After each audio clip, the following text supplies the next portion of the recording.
I'm Tim, welcome to our channel, and thanks for logging on. Well, by the grace of a generous client who's allowed me to showcase this watch before taking delivery, today we're discussing the a .lange Sohne Datograph Perpetual reference 410.038FE. This is the second generation 2015 to present Datograph Perpetual in 18-karat white gold. Now, the original Datograph Perpetual debuted at SIHH 2006. 39 millimeters like the original Datograph. In 2015, the watch became a 41 millimeter unit that you see here. It also lost its Roman numerals on the dial, so the combination of the larger case and the less cluttered dial creates a decidedly different aesthetic and a different feel on the wrist. The new watch is more substantial, 41 millimeters along my wrist, so from 9 o'clock to 3 o'clock. The watch is a reasonable 15 millimeters thick considering the complication, and that generously domed bezel allows the watch to easily fit underneath a tight sleeve or formal cuff. From lug to lug it's 50 millimeters, so across the wrist 2 whole inches in imperial terms makes it one of the largest Lange watches available. Now, it is very heavy. The white gold is substantial, and Lange does not skimp or cut back.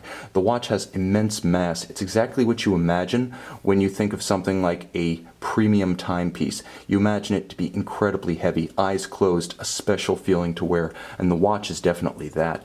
Now, there's a traditional straight spring bar, minimally bolstered, monotone stitch, rectangular scale, dark navy blue alligator leather strap with folded flanks.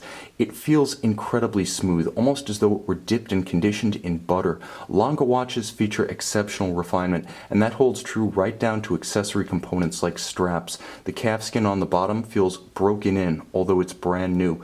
It's a wonderful experience, and it feels phenomenal on the wrist. That attention to detail continues on this beautiful Lange branded single fold deployant clasp. Substantial, beautifully finished, discreetly branded. Like the watch itself, it's wonderfully refined, and the finish spares no expense. It also has substantial heft in its own right, such that this heavy watch, while massive, can nonetheless be worn loose on the wrist because that clasp will provide a little bit of a keel. If you like to wear your watch loose, you want to have a abundantly weighted clasp or bracelet to keep it centered, and this watch has that. Now, you'll note that the case, beautifully finished, a little bit anachronistic with its rounded profile, featuring satin brushed and high polished elements. You'll also note subtle refinements like the hairline shear of the bezel. Before it begins to curve, there's a small sheer vertical portion. You'll also note there's a subtle bevel of the lugs themselves. So the watch, again, just groaning with refinements. That's a wonderful level of attention to detail lavished on just the case. You'll even note the subtle steps of the lugs. See the pocket between the case flank and the flank of the lug? That's the kind of design obsession that Lange invests in its timepieces. Now, you'll note the dial begins with a step. There's a tachymetric scale outboard, and then the dial steps down. While it is metallic, it's not a sunburst. It's a sort of ruthenium gray matte that has a quality of glowing lightly regardless of the light exposure. It's never as rude and boisterous as a sunburst pattern, and that perhaps fits the watch's image. Solidly Teutonic, but also beautifully refined. All of the scales seem logical, easy to read, and there's no sense of crowding. All of the applied indices, as well as the hands at center and the frame for the outsized date, are beautiful polished white gold, and you can see the AM/PM indicator. You can see the seconds scale, and I'm going to unhack the movement. Yes, the movement features hacking or stop seconds, so that you can see the seconds scale and the concentric inner day scale. There's also a month scale, and that is coincident with the chronograph minutes. Just beneath it, a leap year cycle indicator, and a 122-year moon phase at 6 o'clock featuring a solid gold moon disk. Not every moon phase, in fact, I will say the distinct minority of moon phases do not rather feature gold as the disc basis. Most of them are simply plated brass, not here at Lange. Now, there is a feature that's interesting to note. You must pull the crown out into the setting position in order to actuate the quick change for the outsized date. Note, when the crown is in, the system features a safety such that you cannot easily or accidentally cycle the date. Now, of course, it is a chronograph, and not only is it a chronograph, but it is a flyback chronograph. Like the original Datograph and Datograph Perpetual, you can simply press the reset pusher at 4 o'clock and restart the timing when timing events in rapid succession. The hands are remarkably delicate and elegant. Alpha style in white gold. They also feature a small amount of superluminova paint, so the watch, Although quite formal in presentation and refined, reserved, even a little bit conservative in character, nevertheless has a little bit of sports watch flair in that you can read it in low or no light conditions.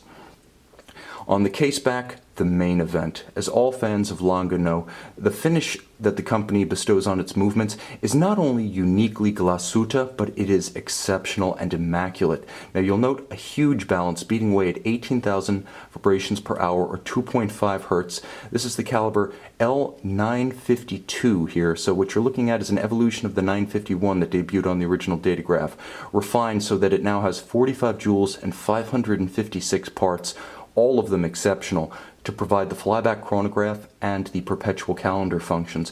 It's also beautiful because it features distinctly glasuta finishing traditions, such as the 4 chatons held in by screws holding the pivot jewels, a throwback to the pocket watch days, the hand-engraved balance cock, each signature of the artisan who created it. Essentially, each artisan has his own or her own separate engraving pattern, and they can be paired using a manual available from the manufacturer. You'll also note the black polished swan's neck regulator, the highest finish of optical polish. You'll also note there's black polish on the escape wheel cock. All of the polished screw heads actually sharing space with heat oxidized cobalt blue screws. There are 2 types in the movement. You'll note the column wheel with its polished head just beneath my thumb, and the nice thing is, because it is a manually wound watch with a lateral clutch, there's a tremendous amount of visual fireworks to be seen when the chronograph is actuated. You can see the levers actuating the column wheel. And you'll also note that the lateral clutch, exceptionally, is fully jeweled. You can see it just below my thumb. You'll watch it move as the column wheel indexes. To disengage, note the chronograph center wheel is not moving.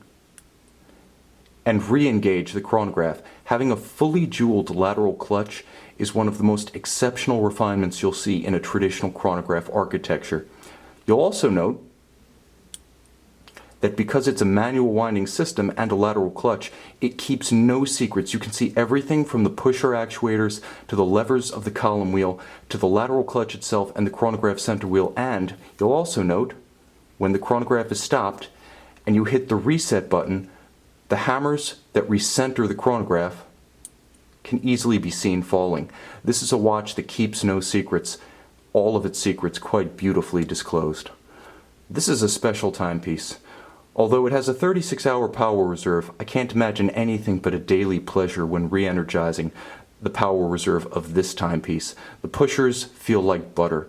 The gold, incredibly massive and rich. The dial, beautifully detailed. And the movement, simply sublime. Mike, congratulations on a great watch. Wear it in the best of health.